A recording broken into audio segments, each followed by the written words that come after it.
महल मना रे लाख बना ले, महल मना रे लाख बना ले, दिल न बसा तो क्या, इश्क दा बंदिया पढ़ ले बल्ला, इश्क खुदा तेरा।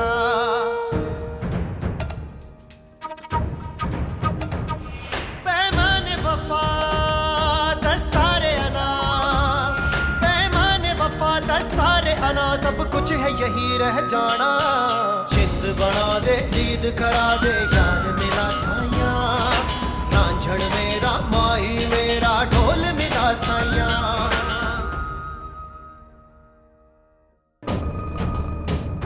अम्मा जानी, चचा जान ने बहुत गलत हरकत की है, लेकिन जो कुछ उसने किया है उसका नतीजा उसे भुगतना तो पड़ेगा। सच्चाई तो ये है कि मुझे मानूर से ज्यादा तुम पसंद है। जानती हूँ, आपको तो हर दूसरी लड़की पसंद आ जाती है। मैं मजाक नहीं कर रहा। ज़ैबुन्निसा के जुल्म की रात अब खत्म होने वाली है। वो और जो शख्स मेरे शौहर के कत्ल में शामिल, जिसने मेरी बेटी को मुझसे छीना, उन सबको अपने किए की सजा भुगतनी पड़ेगी।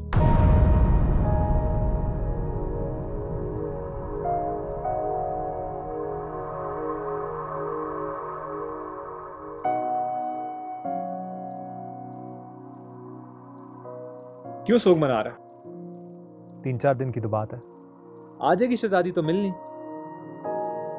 लेकिन अब वो साबित खान के साथ आएगी ना। ओह, ये तो वाकई मसला।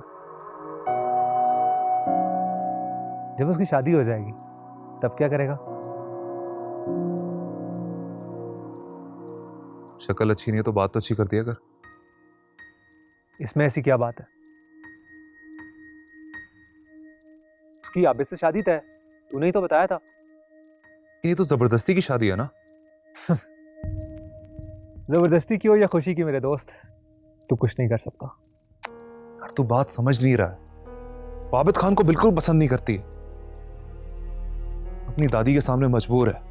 उसको किसी अपने की जरूरत है जो उसकी मदद करे, पर वो सिर्फ उसकी मां ही हो सकती है। कैसे बच्चों वाली बातें कर रहा है यार? जिस औरत ने 18 से 20 साल उसको नहीं पूछा, अब क्या कर लेगी? यार तू समझ नहीं रहा। मानूर आबिद से शादी पर खुश नहीं, और वो अपनी दादी के आगे बिल्कुल मजलूम है। उसको कोई अपना चाहिए जो उसकी मदद करे, और वो सिर्फ उसकी मां ही हो सकती है। अच्छा, कहां से ढूंढेगा उसकी मां को? उसके पुराने मोहल्ले से, शायद वहां से कुछ पता चल जाए। फर्ज करो अगर तुम्हें मिल भी जाती है और वो तुम्हारी मदद नहीं करती, फिर तो तब की तब देखी जाएगी ना यार। तो एक बात याद रख, मैं कुछ भी कर सकता हूं। वो बहुत मसलूम है यार, उसको वहां अकेला नहीं छोड़ सकता। तो क्या उसे घर से भगा लेगा? हो सकता है भगाना पड़ जाए, लेकिन पहले उसकी मां का पता लगाना बहुत जरूरी है। अगर उसकी मां का पता लग गया ना तो बहुत से मसले हल हो जाएंगे। वो क्या नाम बताया था तूने? रिफत हाशिम खान।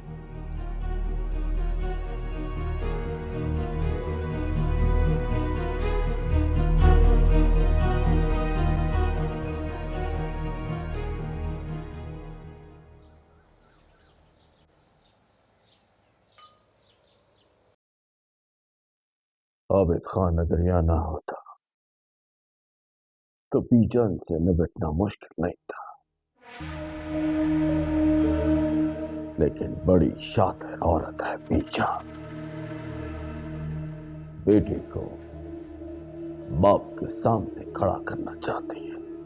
सर, मेरे ध्यान में एक आइडिया है, अगर आप पसंद करें तो बता दो। हाँ बोल। सर, शतरंज के खेल में बड़े से बड़े मोहरे को बेबस कर दिया जाता है। आप ही बेगम साहब की बात मान लें और उनकी चाल को उन्हीं पे उलट दें। पहेली में बात मत करो, साफ साफ बोलो क्या कहना चाहते हो। सर, आप बेगम साहब की बात मान लें। मुराद अली। सर, आप प्लीज पूरी बात तो सुने। सर आप बेगम साहब की बात इस शर्त पे कबूल करें कि आप चेयरमैन और आबिद साहब एमडी होंगे। नहीं बीजान मुझे फैक्ट्री में देखना नहीं चाहते, कभी नहीं मानेगी वो। सर आप बेगम साहब से कहें कि ये एडजस्टमेंट आर्जी होगी। जैसे आबिद साहब काम सीख जाएंगे फैक्ट्री उनके हवाले कर देंगे।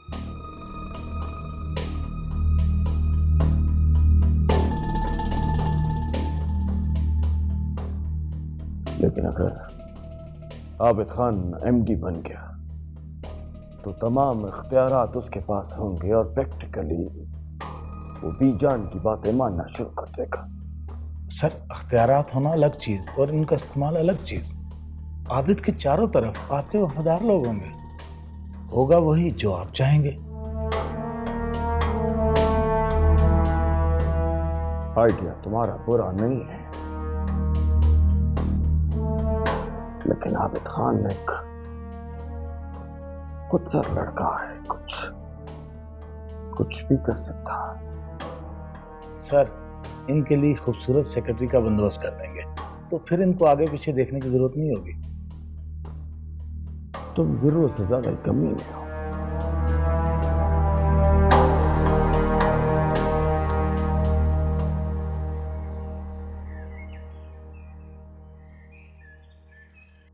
बीजान अपने फूफाजान को खामखा ज़हमत दी, ऐसे ही हमारी बातों से तकलीफ होगी इनको। नहीं वलीद खान, मेरा हर इम्पोर्टेंट फैसला इनकी मौजूदगी में होता है, तुम परेशान मत हो।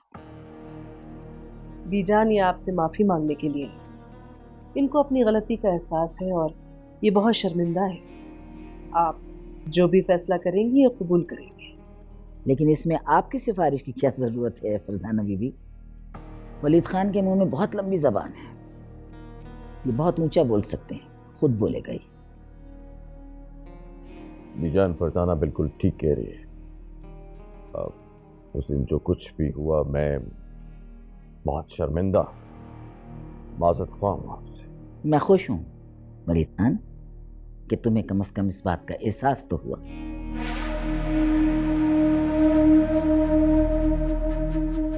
बीजान ये तो फैक्ट्री भी आबिद के हवाले करने पर राजी है, लेकिन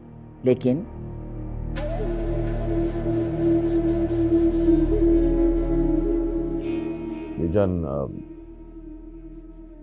आपसे अर्ज है, फिलहाल आप आबिद खान को फैक्ट्री का एमडी बना दीजिए और चेयरमैन का ओहदा मेरे पास ही रहने दीजिए। अच्छा, तो बाप चेयरमैन और बेटा एमडी, यानी सारे फैसले आप ही लेंगे। बीजान फिलहाल आप ऐसा ही कर लें, मैं शादी के बाद फैक्ट्री आबिद खान के हवाले कर दूंगा और खुद ज़मीनें देखूंगा। बीजान आप ये देखिए कि इसमें हर जी है। बाप की मौजूदगी में आबिद भी कुछ सीख लेगा।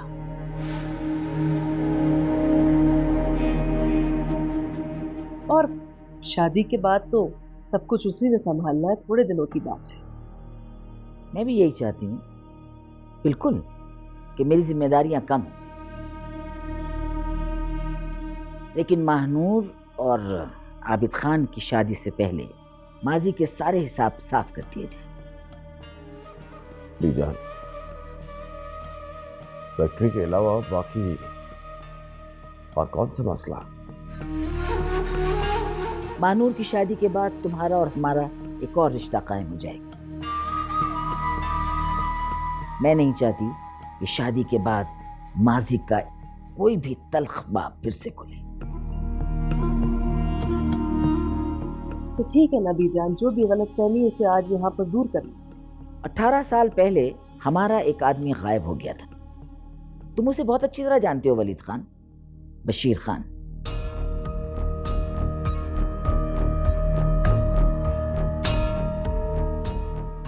मेरे आदमियों ने उसे बहुत तलाश किया, लेकिन वो मिला नहीं।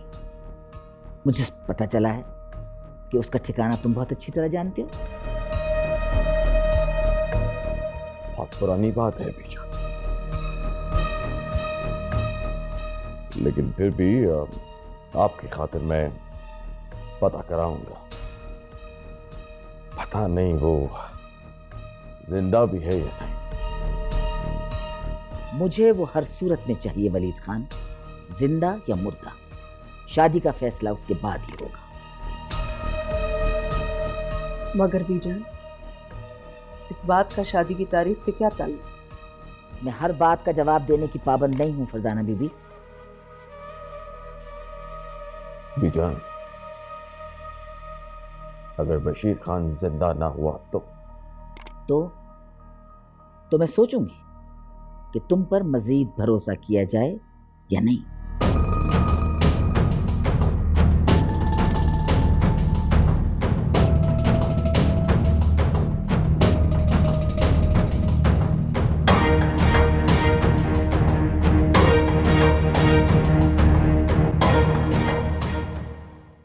हाँ बेटा, मैं बिल्कुल ठीक हूँ।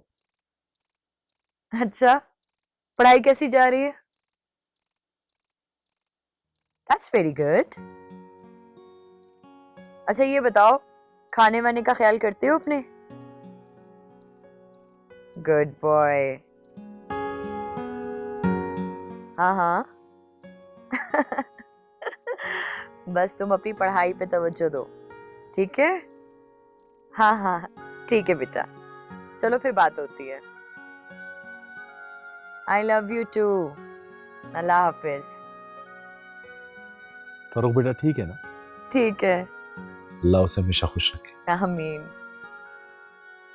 भाभी, मुझे डर है कि कहीं रहीम गुल आपके बारे में ज़ेबुनिसा बेगम को ना बता दे। नहीं आरिफ भाई, वो ऐसा नहीं करेंगे। आप तो जानते हैं गुल बाबा ने हमेशा हाशिम का साथ दिया। वो तो ठीक है भाभी, लेकिन अब हाशिम नहीं है। अब मेरे ख्याल से आपको वहां अकेले नहीं जाना चाहिए था, आपको नुकसान भी पहुंच सकता था। ऐसा कुछ नहीं होगा, आप बेफिक्र रहिए। मुझे गुल बाबा पे पूरा भरोसा है। और वैसे भी वो अगर मुझे फायदा नहीं दे सकते तो कम से कम नुकसान भी नहीं देंगे। और सच बताऊं तो अब सब्र नहीं होता। मैं आपको बता नहीं सकती मैंने इतने सारे साल अपनी बेटी महानूर के बगैर कैसे गुजारे। भाभी बस थोड़ा सा सब्र और कर लें। देखें, दुनिया का कोई भी कानून एक माँ को बेटी से मिलने से नहीं रोक सकता। लेकिन वकील साहब भी तो कुछ नहीं कर रहे, अभी तक नोटिस तक नहीं भेजा उन्होंने। नहीं, ऐसी बात नहीं भाभी। एक्चुअली वो इस केस पे हल्का हाथ नहीं डालना चाहता। अभी वो हाशिम के केस को स्टडी कर रहे हैं, उसके बाद वो केस दायर कर देगा। प्लीज आप जल्दबाजी से काम ना लें। देखें, हाशिम के कातिल अब भी मौजूद हैं। इसका मतलब यह है कि आपकी जिंदगी को अब भी खतरा लाहक है। अरे भाई, मुझे अपनी जान की परवाह नहीं है। मुझे डर है तो सिर्फ इस बात का कि कहीं वलीद के बेटे से उसकी शादी ना कर दें वो। ठीक कह रही हैं आप। चले, मैं शकील से कहता हूं कि वो जल्द से जल्द नोटिस भेज दें, लेकिन आपको एक प्रॉमिस करना पड़ेगा। इस दौरान आप मजीद किसी एडवेंचर में इन्वॉल्व नहीं होंगे, प्लीज। ठीक है। और हाँ, एक खुशखबरी बताना भूल गया, हुमायूं की पोस्टिंग यहाँ हो गई। हुमायूं कौन? मैंने बताया तो था, मेरे दोस्त का बेटा है, बड़ा दबंग अफसर है। अच्छा, ये तो बहुत बड़ी खबर है। लगता है कुदरत भी हमारा साथ दे रही है। बेशक, हुमायूं के आ जाने से हमें अपने इस केस में बहुत हेल्प मिल जाएगी इंशाल्लाह।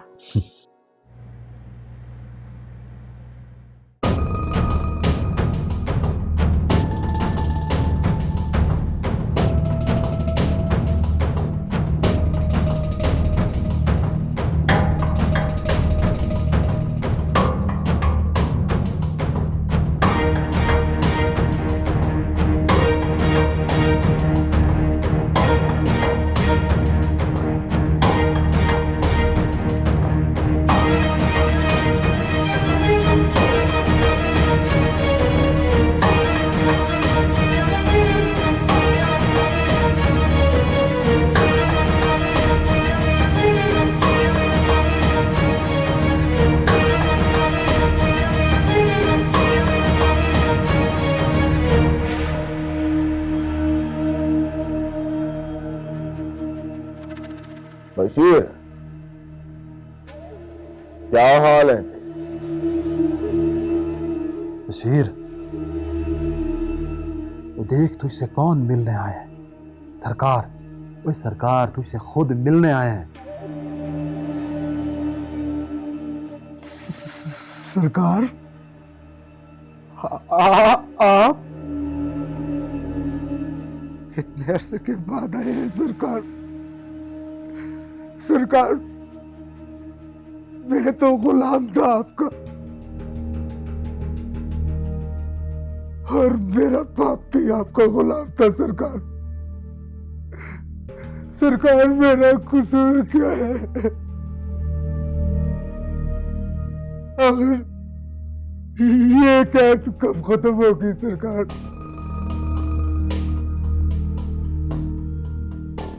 सरकार, मुझे आजाद कर दे सरकार। मालिक, मैं बनने से पहले अपने बच्चों को देखना चाहता हूँ। देख बशीर, जिस दिन तुझे यहां से आजादी मिली ना, अगले ही दिन तुझे जिंदगी से भी आजादी मिल जाए। हाशिम खान की मौत के बाद तेरा लंबा था। अगर मैं तुझे यहां कैद ना करता तो तू जिंदा ना रहता। बीजान किसी कीमत में तुझे जिंदा ना छोड़ती। मेरी वजह से आज तू जिंदा है। सरकार, ये कैसी जिंदगी है सरकार? सरकार, मेरी आपसे जुबान है, मैं पुलिस को कुछ नहीं बताऊंगा। बस एक बार मुझे आजाद कर दे, मैं कहीं दूर निकल जाऊंगा सरकार, किसी से कुछ नहीं कहूंगा।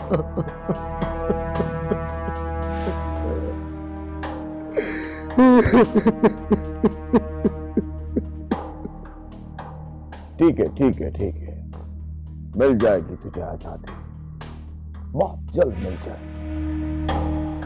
लेकिन बशीर, तुझे करना वही होगा जो वलीद खान तुझसे कहेगा। जी जी सरकार, बिल्कुल वही करेंगे जो आपका हुक्म होगा। आप बोलोगे तो मैं अपनी जान भी दे दूंगा सरकार, लेकिन किसी से कुछ नहीं कहूंगा।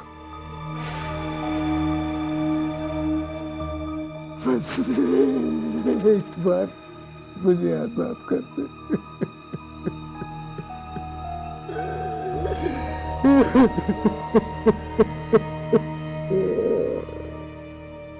अच्छा,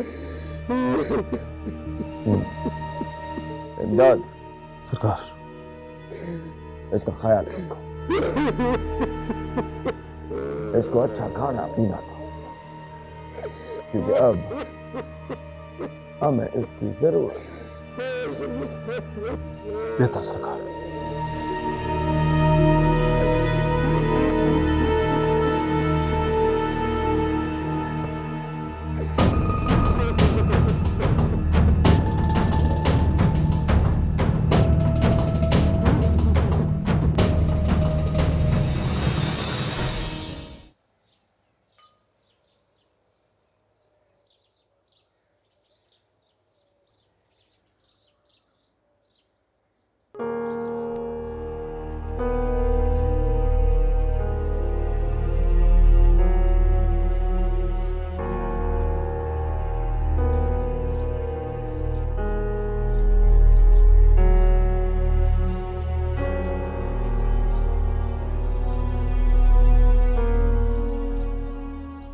आपकी जागीर और रियाया आपके मुंतजर है। कि हमारी रियाया नहीं है, मेहनत कश लोग हैं, मेहनत करते हैं और अपना मुआवजा हासिल करते हैं। जो भी है तो हमारे मोहताज ना। कि हमारे मोहताज नहीं है, हम इनके मोहताज हैं। अगर ये अपना खून पसीना ना बहाएं तो हमारी ज़मीनें बंजर हो जाएं, घरों के चूल्हे तक नहीं जलें।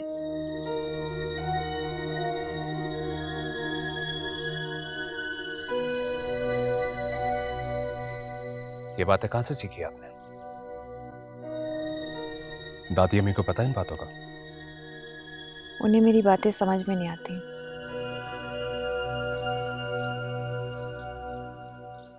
तुम लोग मुझे घूरते रहोगे ऐसे? हाँ, मालकन का हुक्म है छोटे सरकार, छोटी मालकन को अकेला नहीं छोड़ सकते।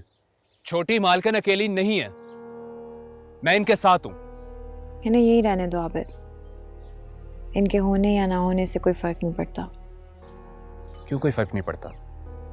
प्राइवेसी भी कोई चीज होती है, और इधर कौन है जो हमें नुकसान पहुंचाएगा? मगर कोई अगर मगर नहीं। जाओ, तुम दोनों गाड़ी में जाके बैठो, जाओ।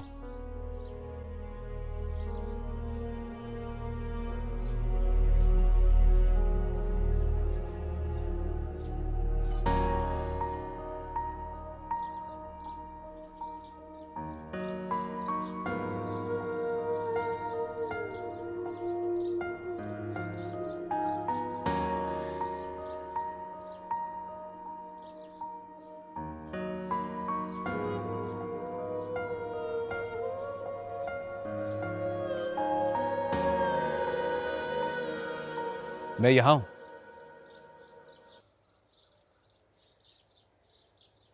आप किसका इंतजार कर रही?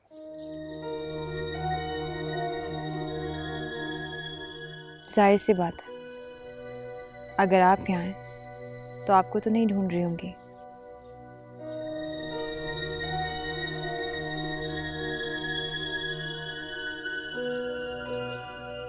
आज से पहले मुझे ये जगह कभी भी इतनी खूबसूरत नहीं लगी,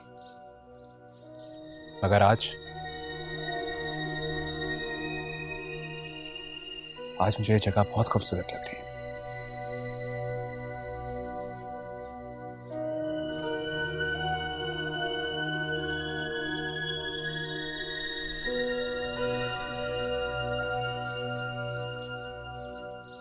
और इसकी वजह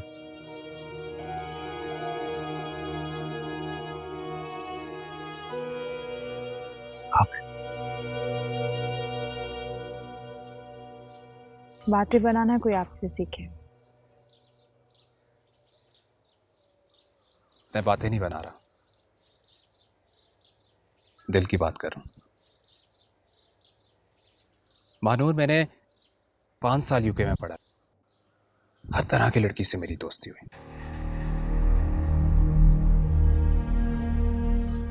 लेकिन तुम्हारी तरह की कोई भी नहीं। और सच तो यह है कि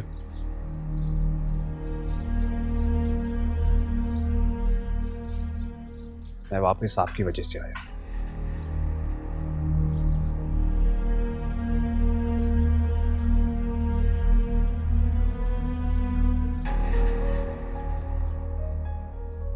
क्या कर रहे हैं? हाथ छोड़े मेरा।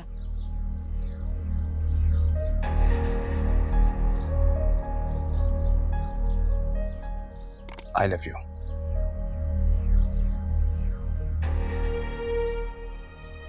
पीछे हटे। मैं अच्छी तरह से जानती थी कि आप ऐसी कोई हरकत करेंगे, इसीलिए मैं आपके साथ नहीं आना चाह रही थी। आई एम सॉरी मानूर, हमारी शादी होने वाली है और जरा सा छूने से तुम मैली नहीं हो जाओगी।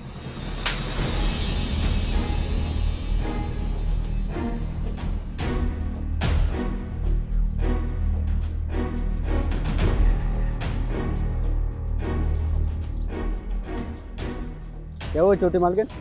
कुछ नहीं, जल्दी से गाड़ी निकालें, चलें।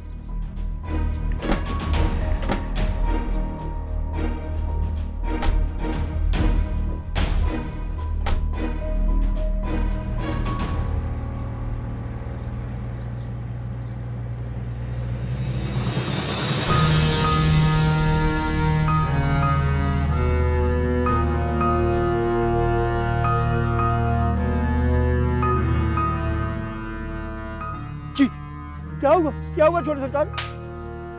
गाड़ी लेकर आ। जी जी जी छोटे सरकार।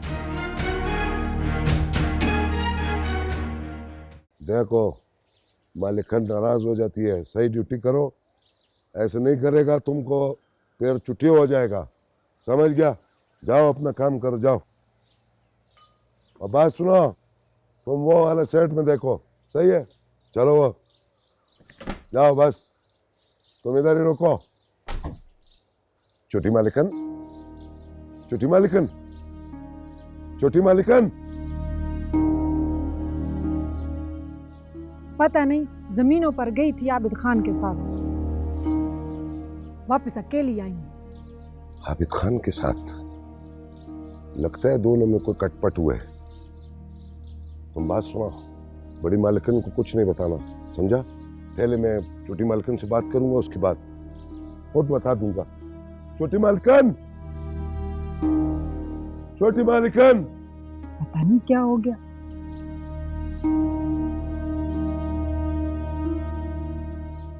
छोटी मालिकन, छोटी मालिकन, क्या हो गया छोटी मालिकन? कुछ नहीं, बस गुस्सा आ गया था। आबिद खान साथ नहीं आया? वो खादिमा बता रही थी कि आप ड्राइवर के साथ आई हैं। आबिद खान से कोई झगड़ा हुआ है? बदतमीजी कर रहा था गुल बाबा। उसकी फितरत को अच्छी तरह से जानती हूँ, इसीलिए मैं उसके साथ नहीं जा रही थी। और अम्मा जानी, सब कुछ जानते हुए भी। छोटी मालिकन, बास टाइम सब कुछ जानते बूझते भी आंखें बंद करनी पड़ती हैं। मैं ऐसा नहीं कर सकती गुल बाबा। मैंने उसकी बदतमीजी का भरपूर जवाब दिया। वो मेरा थप्पड़ हमेशा याद रखेगा। क्या आपने आबिद खान को थप्पड़ मार दिया? छोटी मालिकन, आप उन दोनों बाप बेटों को नहीं जानती। मुझे किसी की परवाह नहीं है गुल बाबा, लेकिन मैं अपने मिजाज और अपने असूल के खिलाफ कोई बात बर्दाश्त नहीं करूंगी।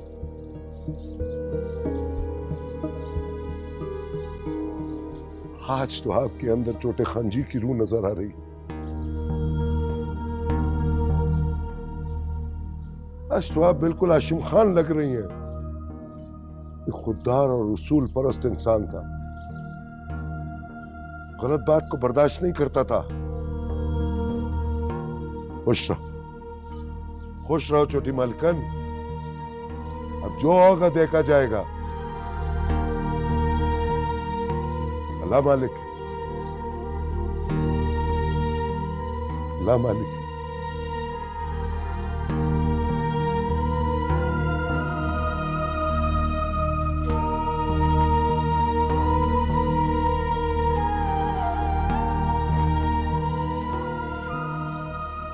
अदील, अदील कहाँ हो तुम?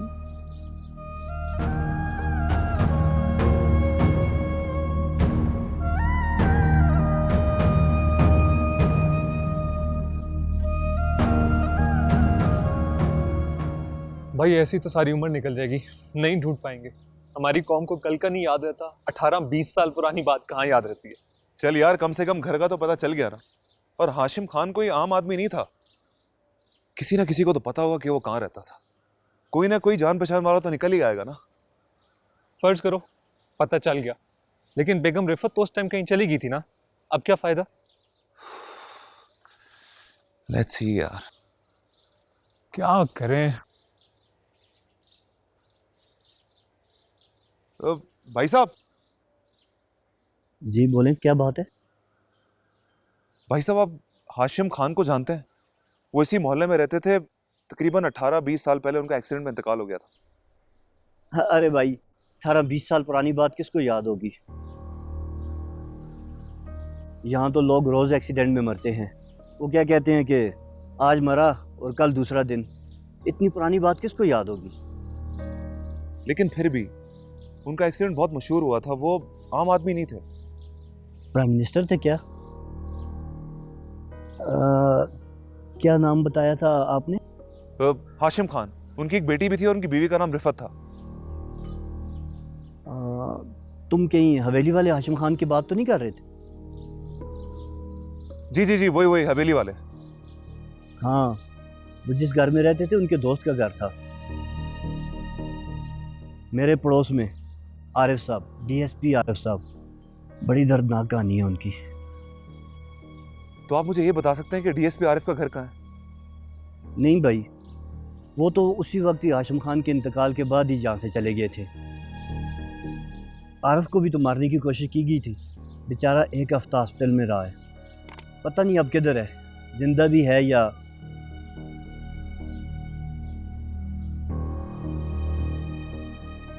अच्छा भाई साहब, अब क्या है? वो डीएसपी आरिफ किस हॉस्पिटल में एडमिट हुआ था? उस वक्त तो एक ही हॉस्पिटल होता था, नेशनल अस्पताल। ओके जी, बहुत शुक्रिया। नेशनल हॉस्पिटल, नाम याद रखना। अब क्या नेशनल हॉस्पिटल जाएंगे? हाँ तो और क्या, हो सकता है वहां से हमें कोई रिकॉर्ड मिल जाए। चल छोड़ना यार, फिर किसी फुर्सत में चलेंगे। चल आज बहुत थक गया है, लेकिन कल हम जरूर जाएंगे। ओके? हाँ हाँ पक्का। रेशम, किधर है मानूर बीबी? हैं? ये इस वक्त तो तुझे तैयार होकर हमारे पास होना चाहिए था। वो तो सो रही है मालकिन। सो रही?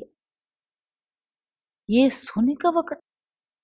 क्या हुआ है, रात भर जागी है क्या? वो तो सुबह ही सोई है। सुबह सोई है?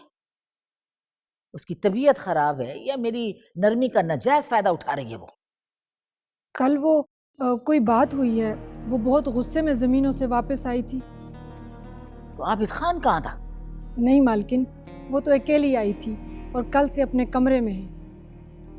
कमरे में है? ये क्या हो रहा है इस घर में?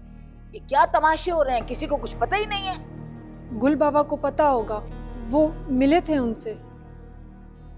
नहीं गुल, ये क्या हो रहा है? ये क्यों कमरे के अंदर बंद पड़ी हुई है?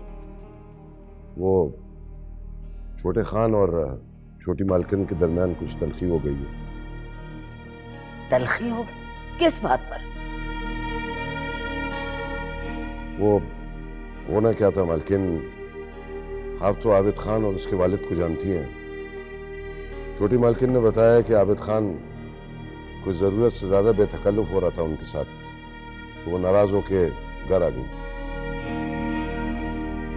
इसका मतलब ये है कि नाराज होकर सोग मनाया जाए और कमरा अपना बंद करके अंदर पड़ी रहे। समझा जाके उसको रहीम गुल।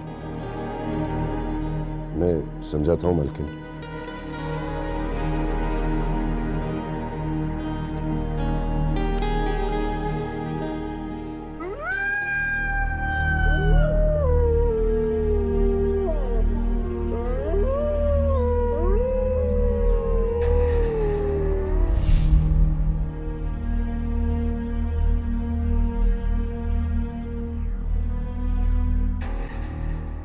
I love you. पीछे हटे।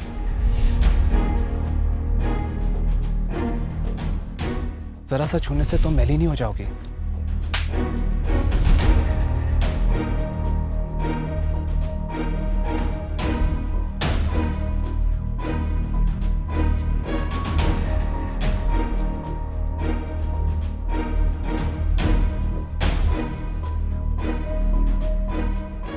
आबिद, क्या बात है बेटा? कल रात को भी मैंने देखा था कि तुम इसी तरह जाग रहे थे। बहुत रात हो गई है, सो जाओ। नींद नहीं आ रही, आप जाके सो जाइए। क्या तुम्हारा मानूर से कोई झगड़ा हुआ है? छोटी मोटी बातें होती रहती। देखो बेटा, अगर छोटी मोटी बात होती तो तुम इतनी रात को यहाँ पे ऐसे नहीं जाग रहे हो। अगर उसने तुमसे कुछ भी कहा है तो मुझे बताओ, मैं जाकर उसको सीधा कर दूंगी। अगर वो अपने घर की इकलौती है तो तुम भी मेरे इकलौते बेटे हो। मैं अपने हिसाब किताब खुद हल करना चाहता हूं, और आप प्लीज हम दोनों के बीच में मत आइए। सो जाए जाके। लेकिन बेटा, मैं पहले ही बहुत परेशान, प्लीज छोड़ दे मुझे। देखो आबिद खान, मैं अपनी बात पूरी करके ही यहां से जाऊंगी, क्योंकि तुम्हारी किसी भी एक गलती से अरबों की जायदाद अगर हमारे हाथ से निकल गई तो तुम अच्छी तरह अपने बाप को जानते हो। वैसे भी बदला लेने के लिए और बहुत सा मौका पड़ा। अभी शादी तो होने दो। जा रही।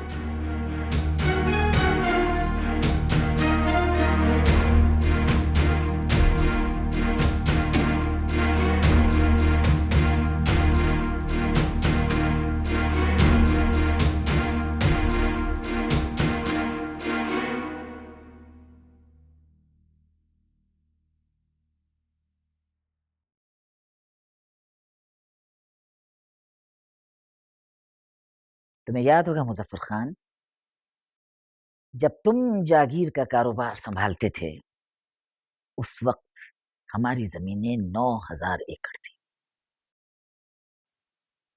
और अब जानते हो मैंने ये जमीन कितनी कर दी है? 21,000 एकड़।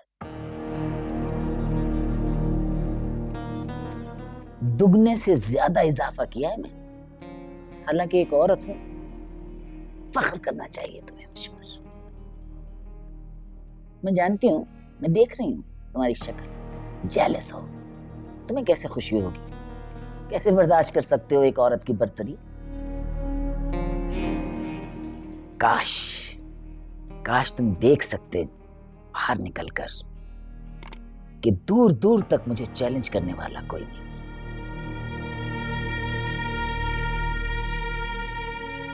किसी में मेरी तरफ नजर उठाने की हिम्मत नहीं है। सब मुझे मालकिन कहते हैं, बड़ी मालकिन। बड़ी मालकिन, ये खत आया है। कहां से आया?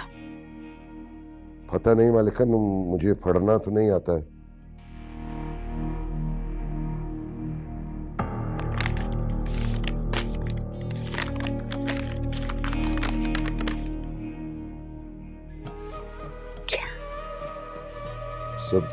सब खैरियत है मालकिन? ये औरत अभी तक जिंदा है। कौन औरत मालिकन?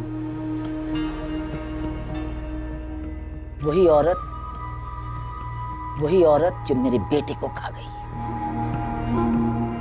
अब 18 साल बाद इसको अपनी बेटी की याद आ रही है। किसी ने ठीक ही कहा है, जब चिमटी की मौत आती है तो उसके पर निकल आते हैं। ये छुट्टी मालिकन की वालिदा का खत है? नहीं, उसके वकील का खत है। महानूर मांग रही है मुझसे।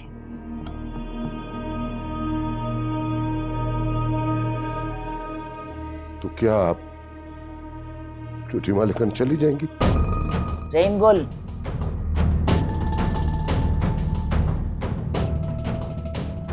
ऐसा बोलना तो क्या, कभी सोचना भी मत। मेरा कहना नहीं माना तुमने, उस वक्त उसका काम तमाम नहीं किया। अफसोस है मुझे आज तक इस बात का। मालिकन, मुझे उस औरत से कोई हमदर्दी नहीं थी। मुझे तो सिर्फ छोटे खान जी का ख्याल आया था, क्योंकि वो उससे बहुत मोहब्बत किया करते थे। ये तुम्हारे छोटे खान की वजह से ये सब कुछ हो रहा है आज। रहीम गुल, सारी इंफॉर्मेशन लो इस वकील के बारे में, और ये भी पता करो कि वो बदजात औरत कहाँ रह रही है आजकल। जो हुक्म मालिकन। और रहीम गुल, इस खत के बारे में किसी को पता नहीं चलना चाहिए, खास तौर पर वलीद खान और आबिद खान के कान में तो बिनक नहीं पड़नी चाहिए, समझे? ठीक है मालिकन। रहीम गुल, सुल्तान का पता करो।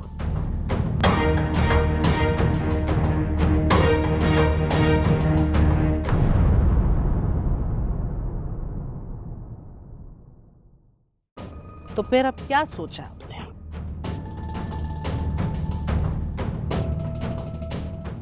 सोचना क्या है, मौत दिखाकर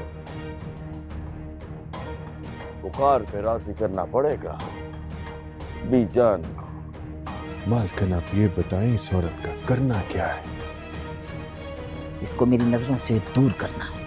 साहब, बेगम साहबा का और उनके वकील का जान खतरे में। आप उस वकील को बोलो रखे, अपनी हिफाजत का बंदोबस्त कर ले।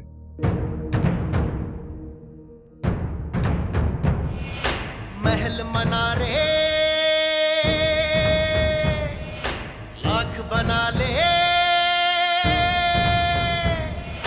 महल मनारे लाख बना ले, दिल न बसा तो क्या, इश्क दा बंदिया पढ़ ले बल्ला, इश्क खुदा तेरा।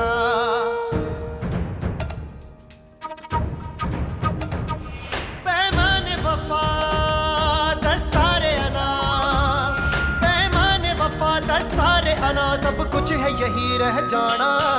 जिंद बना दे, जीद करा दे, यार